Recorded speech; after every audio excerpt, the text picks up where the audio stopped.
Hello guys.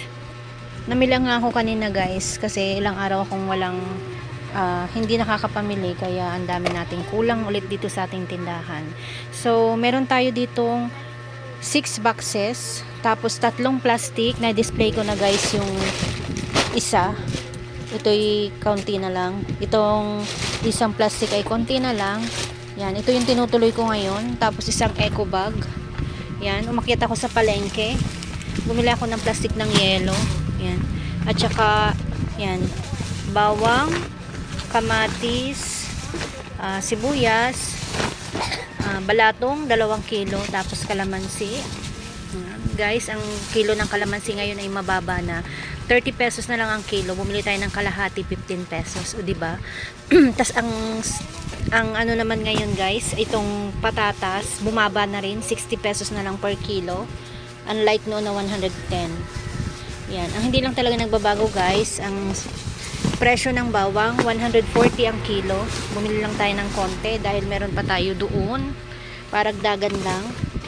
Kasi magdadalawang pamimili sana ako ngayon at bukas. Kaya lang inisang bili ko na lang. Kaya hindi na ako babalik bukas. Magsisimba na lang ako bukas.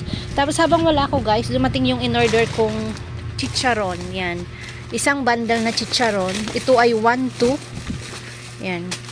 Sabi ko kasi, wala kasi siyang dala nung Sabado. Kaya sabi ko, noong nakaraan, yung jeep na every 2 weeks, wala siyang dala. Sabi ko, Sabado'y dalhan mo ko. Yan. At ito na nga, isang bundle ulit ng Sunibi. Yan. Mabenta yan guys. So yan guys, samahan nyo akong mag-display. 'Di ba? Ang daming kalat, ang daming gulo. Kanina pa ako nakarating pero hindi ko pa siya na umpisahan. Ngayon pa lang kasi nagpahinga pa ako dahil pakiramdam ko pagod na pagod ako guys. Nagpahinga muna ako. Ako'y nagpahiga-higa muna. So yan, hapon na ngayon at aayusin ko na ngayon. Mag-start na akong mag-ayos ng aking mga pinamili.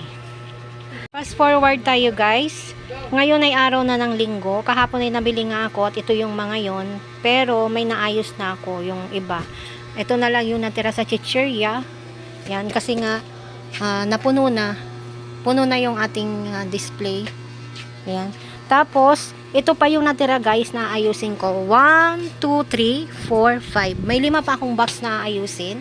Tapos, dumating naman yung in-order ko kaninang umaga na Coke 1.5. Nag-order ako ng Coke 1.5. Isang box ng tubig. Isang case ng Cobra RC. At yung 5 jelly juice. Nailagay ko na sa rep yung isang kahon nito. Tapos, ito, Copico Blanca, 2 tay. Tapos ito guys, isang kahon ng 4 at isang kahon ng Prasquito. Update nga pala tayo sa Coca-Cola products guys. Nagtaas na sila. Yung mga 8 ounce nila ay nagtaas din at gayon din ang 1.5. Ang 1.5 ay dating 696, ngayon ay 708 na ang isang case. Tumaas lang naman siya ng 12 pesos per case. At ang mga mismo naman guys ay hindi pa nagtataas sa kasalukuyan. Kailangan ko na yatang mag-stock ngayon kasi for sure susunod na rin ang mga mismo. Magtataas na rin ang mga mismo. Pero meron pa rin kasi ako guys, mga stock dito na mga mismo. So, baka pinag-iisipan ko pang mag-stock at mag-order na habang hindi pa siya tumataas. So, yan guys. Hindi ko na kayo naisama sa aking pagdi-display dahil konti pa lang naman yung aking naaayos. At ito, kahit gabi na ay aking aayusin.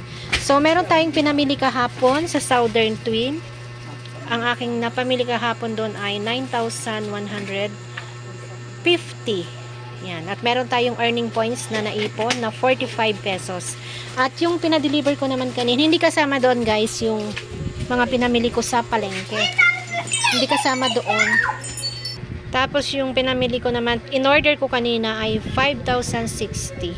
Yan guys, yung in-order ko ngayong araw. At yung pinamili ko kahapon. So yun guys. Bukas naman, araw ng Lunes, ay mag-order naman ako ngayon ng itlog. Dahil tingnan nyo naman yun guys, yung aking itlog.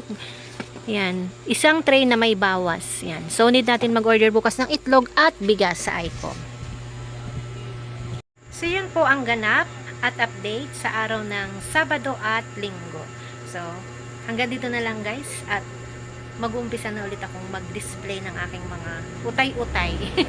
Uutay-utay na naman akong mag-display kahit paunti-unti. Kung hindi ko man matapos ngayon, ay hanggang bukas. So, hanggang dito na lang guys. Thank you for watching. God bless everyone.